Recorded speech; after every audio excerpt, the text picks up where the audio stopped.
ورجعنا لكم تاني اعزائي المشاهدين مع فقره ربيع العمر وفقره طب المسنين.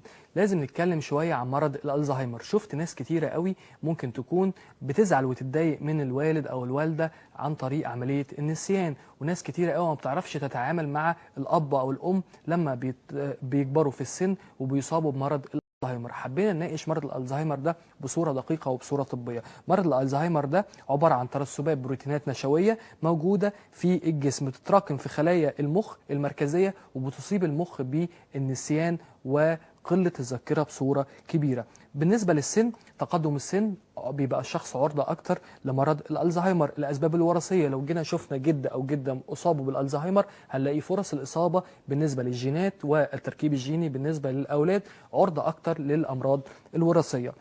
امراض الاوعيه الدمويه، واي امراض اوعيه دمويه مخصصه في المخ او عندنا ضيق الشرايين، وبالذات ضيق الشرايين والجلطات اللي ممكن تصاب بيها الاوعيه الدمويه، من اخطر الحاجات اللي بتسبب مرض الالزهايمر. عن طريق ان الاوعيه الدمويه شبكه من عند ربنا سبحانه وتعالى. الاوعيه الدمويه دي هي اللي بتدخل لنا الدم من القلب لحد اصغر خليه من خلايا المخ، فبالتالي الغذاء بتاع المخ والخلايا بتاعته لما بيتمنع هيؤدي الى قله نشاط الخلايا بتاعه المخ، وده اللي هيؤدي الى ضعف الذاكره والنسيان عند كبار السن. انواع الالزهايمر 3 انواع. اول نوع الالزهايمر المتاخر، وده موجود من سن 65 وبيبقاش فيه مشكله للنسيان قوي، بس الشخص ممكن إعادة ترتيب الحاجات بتفرق بالنسبة له كتير، ممكن يتلخبط بصورة كبيرة. تاني نوع من أنواع الألزهايمر المبكر، وده تحت سن ال 65 سنة، وناس كتير قوي بيعانوا منه لو في أي مشاكل نفسية أو مشاكل عصبية. فنصيحة، يا ريت كل شخص يحل مشاكله بهدوء، يبعدوا عن المشاكل النفسية والعصبية،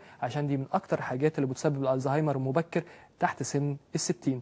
الألزهايمر العائلي، وهو ده بيبقى موروث ونادر جدا في العالم، بس لو عندنا تاريخ مرضي بالنسبة لأي جدة أو جدة أصابوا بمرض الألزهايمر لازم نخلي بالنا منه بصورة بسيطة. أول مرحلة لازم نتكلم عنها من مراحل الألزهايمر، اللي الشخص بيبدأ بنسيان مواعيده. يعني لو عنده ميعاد عند الدكتور أو عنده ميعاد يقرأ الجورنال فيه، هتلاقيه اختلت المواعيد بتاعته. فعن طريق اللي أنت لازم، لو شخص صالح وابن صالح وبار لوالدك ووالدتك، فكروا بس مش بطريقة مؤذية. فكروا عن طريق اللي انت حتى لو هتكتب ورقة وانت في الشغل، والدك او والدتك يشوفها بصورة بسيطة. بدل ما احنا نتعلم اسلوب الغضب على الاباء والابناء، يا ريت نكون رحماء بيهم، عشان خاطر الاباء هو ده اللي شالك، الاب والام اللي شالك وانت صغير، فلما يكبر في السن انت اللي هتشيله وانت اللي هتساعده على الوقاية وعلاج مرض الألزهايمر. ولو جينا شفنا علاج مرض الألزهايمر، علاج نفسي بحت. يمكن الأدوية بتضمن الغذاء بتاع المخ وزيادة الدم المؤكسد اللي طالع من المخ، بس العلاج النفسي من أحسن الحاجات. فبالتالي بننصح المريض اللي دايما يتواجد مع الناس وأهل العائلة اللي حواليه. لازم الزيارات العائلية مهمة جدا جدا، لازم تفكروا بأخوه وعمه وخاله، عشان خاطر الذاكرة يحصل لها ريكولينج أو نعيد تاني نداء الذاكرة في حاجات معينة وتفاصيل معينة. حتى طريقة التخاطب لازم الشخص يخلي باله منها مع مريض الألزهايمر. ما نزعقش، ما نشخطش، يا ريت الموضوع بيبقى بسيط وأبسط ما يمكن. اعتبر نفسك اللي انت نسيت. هتحب حد يجي يزعق لك ويجي يقول لك انت ناسي، ولا الموضوع بيبقى بالراحة وبأسلوب بسيط؟ وده لازم نتكلم في طريقة الكلام ذات نفسها. يا ريت كل شخص بيتعامل مع والده أو والدته أو جده أو جدته ما تطولش الكلام، خلي كلامك مباشر وهادف في نقطة معينة بس. يعني لو الجملة مكونة من 10 كلمات، يا ريت تخليها كلمتين 3، وكلمتين 3 هم المفيدين، عشان خاطر بعد كده لما يحصل عملية الريكولينج أو إعادة نداء في الذاكرة للمعلومة اللي حضرتك قلتها لوالدك أو والدتك، يبقى سهل جدا الشخص يفتكرها. الاكتئاب الداخلي ومن اخطر الحاجات اللي ممكن تسبب بالشخص زياده في مرض الالزهايمر والنسيان، وده حله عن طريق الابناء، عن طريق العلاج البسيط، وهو الراحه النفسيه. اطلع بره في الشارع، امشي في جنينه، حاول تاخد والدك ووالدتك في الاماكن المفتوحه، منها هتضمن زياده نسبه الاكسجين والهواء النقي اللي في الخضره اللي حواليك، ومنها هتضمن ان الاكتئاب مش هيبقى موجود. وده من اخطر الحاجات اللي بتاخر مريض الالزهايمر وبتدخله في مشاكل كتيره جدا. من اخطر الحاجات برضو فقدان الذاكره، ودي قلنا حلها بسيط جدا عن طريق اللي احنا نوت صغيره نسيبها لمريض الالزهايمر كاب او ام، وتفكروا بصوره بسيطه. حتى في التليفونات دلوقتي الريمبر او الكالندر اللي موجود في الموبايل، انت ذات نفسك ممكن تأيد فيه حاجات عشان ما تنساش، فما بالك شخص عنده 60 او 70 سنه حفظ كتير واستعمل الذاكره بتاعته مخ كتير. يبقى زيه زي نشاط الذاكره بتاعتك. فاذا كان حضرتك او حضرتك بتستعملي الكالندر دلوقتي وكل الناس بتستعمله، فالشخص اللي عنده 60 70 سنه ممكن نعمل له كالندر سهل جدا بميعاد الادويه، بميعاد زياره الطبيب، بميعاد حتى مكالمات اخواته او حتى مكالمات الناس قرايبه والناس اللي حواليه، عن طريق اللي انت بتعرفه بصوره بسيطه وسهله جدا جدا وبابتسامه. دي من اهم الحاجات وليس باسلوب الغضب. التوهان المسائي من اخطر حاجات اللي مريض الالزهايمر لما بيطول فيها والمرض بيتملك منه. ممكن الشخص ينزل من البيت ويتوه وما ينفعش يرجع بيته تاني، وهيبقى ناسي البيت بتاعه فين. والموضوع بسيط جدا جدا، لو جدك او جدتك بينزلوا من البيت بيجيبوا اي حاجه، سهل جدا تسيب ورقه في جيب الشخص عشان لو حصل عمليه التوهان والشخص ما عرفش يرجع بيته، سهل جدا اي شخص يشوف العنوان ايه بالظبط ويكلم حضرتك او حضرتك على التليفون عشان تعرفوا ميعاده فين بالظبط او موجود فين وتروحوا تجيبوه. ومن احسن الحاجات وتقوا نفسكم الكلام ده كله، الا لما الشخص مريض الالزهايمر ينزل يا ريت يبقى معاه شخص بالغ مسؤول عنه ينزل معاه عشان ما يحصلش عمليه التوهان اللي بتحصل، ومن اخطرها التوهان المسائي لمريض الزهايمر. ومن اخطر الحاجات برضو الاكتئاب نعالجه زي ما احنا قلنا بالابتسامه البسيطه والسهله اللي بتهون حاجات كتيره قوي وبتهون امراض كتيره قوي عند كبار السن. واخر معلومه، اشهر ما اصيب به مرضى الالزهايمر رونالد ريجان، وهو الرئيس الامريكي السابق. شفنا معاكم فقره الالزهايمر، نطلع فاصل صغير ونرجع لكم على طول مع اسباب الشخير وطرق الوقايه والعلاج. عشان تكون احسن كده من ناس كتير، اول باول احمي نفسك من المرض، الحياة انك تكون بصحة. ورجعنا لكم تاني اعزائي المشاهدين مع فقره جديده شويه علينا. اهم الفقرات اللي احنا لازم نخلي بالنا منها حاجات ممكن بنعاني منها ومش عارفين سببها اصلا ايه، واهم الاسباب دي الشخير عند الرجال والنساء. كم سيده بتتاذى من صوت شخير زوجها، كم زوج بيتاذى من صوت شخير زوجته. اسباب الشخير واضطرابات النوم لازم نخلي بالنا منها عشان نعرف نقي نفسنا ونقلل التون بتاع الشخير شويه، ما يبقاش مزعج للناس اللي حوالينا. ويمكن الشخير الشخص ما بيعرفش اللي هو بيبقى فيه اضطرابات في الاحبال الصوتيه عنده الا عن طريق حد نايم جنبه. يعني الشخص ممكن يفضل طول عمره متاكد اللي هو ما بيحصلش عمليه الشخير اثناء النوم، والزوجه هي اللي بتقول له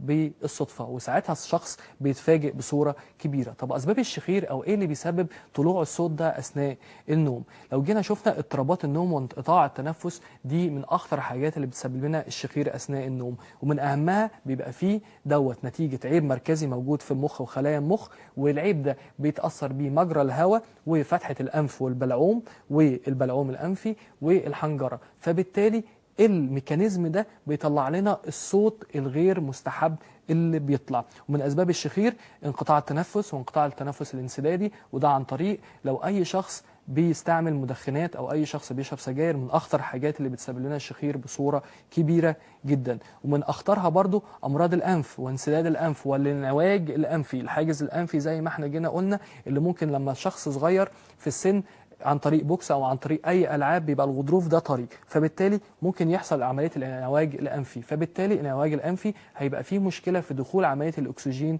في الجسم. والانعواج الانفي سهل جدا علاجه عن طريق عمليه بسيطه عند طبيب الانف والاذن والحنجره، وبيتحل مشكله الشخير كليا. من اهم الحاجات برضو تضخم الغضاريف الانفيه. عندنا الغضاريف دي لو حصل برضو اي مشكله فيها في الصغر ممكن تؤدي الى تضخمها، وتضخمها ده هيؤدي الى قله كميه الاكسجين اللي بتخش الجسم عندنا، واحساس الصوت الغير مستحب ده. لو عندنا اي زوايد لحميه او لحميه الانف بالصوره الطبيعيه البسيطه، من اخطر الحاجات برضو اللي بتعمل لنا ضيق في التنفس وانقطاع في التنفس اثناء النوم، وبتسبب الصوت الغير مستحب. امراض البلعوم وارتجاع المريء من اخطر الحاجات برضو اللي بتسبب لنا الاحساس الغير مستحب والصوت الغير مستحب.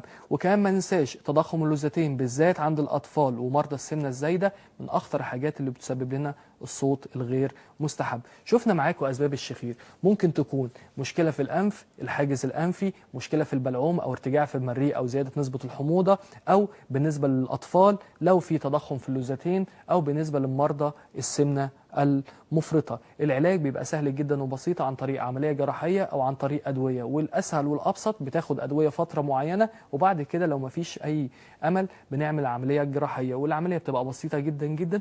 اللي أنا بخش أشيل الزوايد اللحمية اللي بتسبب الأصوات دي، ولو اللوز ملتهبة بشيلها والموضوع بينتهي على كده، ومجرى التنفس ذات نفسه بيتعدل وبيتظبط جدا جدا. طب اعراض الشخير ممكن الشخص يحس بيها او الشخص اللي جنبه يحس بيها ايه؟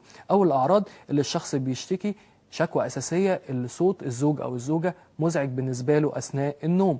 الشخص الشخير اللي بيحصل اثناء النوم ده بيصيب الشخص في الصباح بالخمول والميل للنوم اثناء ساعات العمل، عن طريق اللي حضرتك وانت نايم بتعمل مجهود عضلي كبير جدا جدا، الاكسجين داخلك في جسمك اللي هو هيريح كل الاعضاء والعضلات في الا بصوره كبيره، فبالتالي اثناء اليوم واثناء النهار هتعاني من شعور بالخمول، ميل للنعاس اثناء فترات العمل، وهيبقى السبب الصوت الغير مستحب اللي انت سايبه وما بتعالجوش. من اخطر الحاجات برضو الصداع عند الاستيقاظ من النوم، عن طريق للشخص لما بيجي يصحى من النوم بيلاقي عنده صداع مزمن وصداع نصفي، والصداع ده ممكن يكون بسبب ارتفاع ضغط الدم بالنسبة للشخص. يعني الصوت اللي انت بتطلعه الأحبال الصوتية كلها بتشتغل، محتاجة دم بصورة كبيرة عشان تشتغل على الخلايا بتاعتها، فبالتالي ارتفاع ضغط الدم ده هو اللي هيسبب لك إحساس الصداع، وهيبقى سببه الصوت الغير مستحب اللي حضرتك سايبه من غير علاج.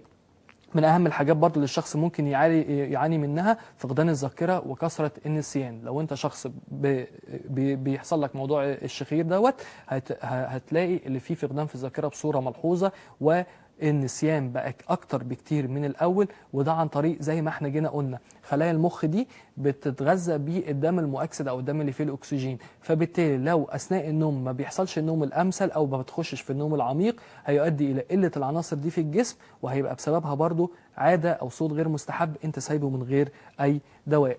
متاعب الرئة والقلب من أخطر الحاجات برضو اللي مريض الشخير بيعاني منها بصورة كبيرة. شفنا معاكم الأسباب والأعراض. طب إزاي نتجنب الإحساس ده؟ إزاي نتجنبه بصورة بسيطة بعادات ممكن ما بنكونش واخدين بالنا منها؟ أهم الحاجات العلاقات الأسرية، يعني حضرتك لما تيجي تواجهي زوجك يا ريت يبقى الموضوع بسيط جدا جدا عن طريق الابتسامة البسيطة وانتي بتواجهيه، اللي فعلا في صوت بيطلع منك أثناء النوم. من أهم الحاجات برضو هنديكوا 10 نصايح مهمة جدا لكل شخص بيحصل له الموضوع ده. أول حاجة لازم تتوقف عن التدخين. لو أنت مدخن ومدخن شره، التدخين من أكتر الحاجات اللي بتصيب الأحبال الصوتية بالتهابات، وبالتالي بيحصل الصوت الغير مستحب. وكمان التدخين بيعمل تضخم في الأنسجة والحلق والأوعية الدموية الصغيرة بالذات في الرئتين، والتدخين أثناء الليل من أكتر الحاجات اللي بتسبب الشخير وبتخليه أكتر سوءا وسوءا. دي أول حاجة لازم نخلي بالنا منها، نبعد عن التدخين بصورة كبيرة عشان خاطر لما تيجي تنام ما يحصلش الصوت المزعج ليك ولجميع أفراد أسرتك. أهم الحاجات برضو اللي أنت تنام على جانب الخاص بك، والجانب الكويس جدا اللي احنا بننام على ناحية القلب، دي من أحسن الحاجات ومن أبسط الحاجات من زمان ومن قديم الأزل عارفينها، ومن الحاجات المفيدة بالنسبة لسريان الدم عندنا في جسمنا. واللي جينا شفنا تظبيط عدد ساعات النوم من أحسن الحاجات اللي احنا لو ظبطناها وقللنا سهر شوية هتؤدي إلى قلة الإحساس بالصوت الغير مستحب. برضو لو جينا شفنا اللي رجل الشخص ممكن تتحط بصورة بسيطة جدا جدا عن طريق اللي احنا بنرفع رجل الشخص بنسبة 20 أو 30 درجة مئوية، عن طريق اللي احنا ممكن نحط مخدة بسيطة جدا تحت رجل الشخص. منها هنضمن ان الرجل دي لو بتورم، لو عندنا شخص كبير في السن وعنده مشكلة في الكوليسترول أو عنده مشكلة نقرس أو عنده حتى مشكلة في القلب، أول حاجة هتسببها تورم الرجلين والأطراف. الموضوع هيبقى سهل وبسيط جدا لو احنا رفعنا الرجل بنسبة 20 ل 30 درجة مئوية، بتؤدي إلى اللي احنا هنضمن ان التورمات دي هتروح من جسمنا، وبالتالي هنضمن ان كل دم هيطلع للمخ بصورة كويسة وهيطلع للأجزاء دي كلها، فمش هيحصل إحساس اللي احنا بنتكلم عليه والصوت الغير مستحب. استخدام الكريمات المرطبة من أحسن الحاجات برضو اللي بتعالج جفاف الفم، وده ممكن يكون من أخطر الأسباب اللي بتسبب الصوت الغير مستحب. وكمان الكريمات المرطبة دي موجودة في كل صيدلية موجودة حوالينا. الدش الساخن من أحسن الحاجات ومن أسهل الحاجات، لو حضرتك أو حضرتك جربتوه هيعادل ويعالج موضوع الصوت الغير مستحب اللي بيطلع عن طريق التنفس أثناء الفم وأثناء النوم. الدش الساخن وبخاره بيفتح المسام بتاعه الرئه، وبالتالي بيزيل الاحتقان. لو جينا شفنا البخار بتاع الدش الساخن ده، اي احتقان في الزور بيتشال بصوره بسيطه. تجنب الكحوليات، والدين الاسلامي الحمد لله منع الكحوليات تماما، عشان دي من اكتر الحاجات اللي بتسبب الصوت الغير مستحب. العلاجات الجديده واخر ما توصل اليه العلم بصوره مهمه جدا جدا لازم نتناولها، عن طريق اللي فيه شرايط دلوقتي في الانف بتتلزق في الانف من بره، وبتبقى مهمة جدا وبتمنع احتقان الأنف وبتظبط مجرى الهواء اللي داخل المخ. والشرايط دي موجودة بصورة كويسة في الصيدليات اللي موجودة حوالينا، وبتمنع كمان أي احتقان موجود في الأنف. استخدام جهاز النهوض بالنسبة للفك السفلي، لو احنا عندنا مشكلة في الفك السفلي لازم ممكن نستخدم جهاز النهوض ده،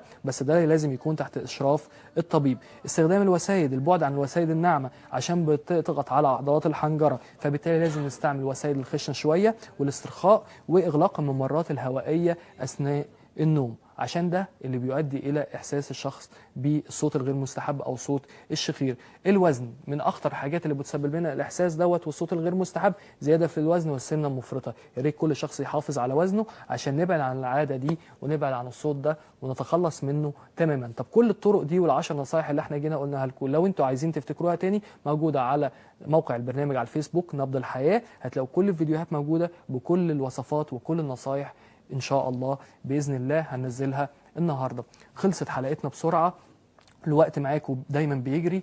يا رب نكون عند حسن ظنكم ونكون كلنا استفدنا من المعلومات البسيطة. بنشكر كل شخص ساعدنا في خروج المعلومات البسيطة دي، بنشكر جميع العاملين معانا في القناة وفي البرنامج. ألف شكر ليكم، ونشوفكم بكرة إن شاء الله بإذن الله في نفس الميعاد. السلام عليكم ورحمة الله وبركاته.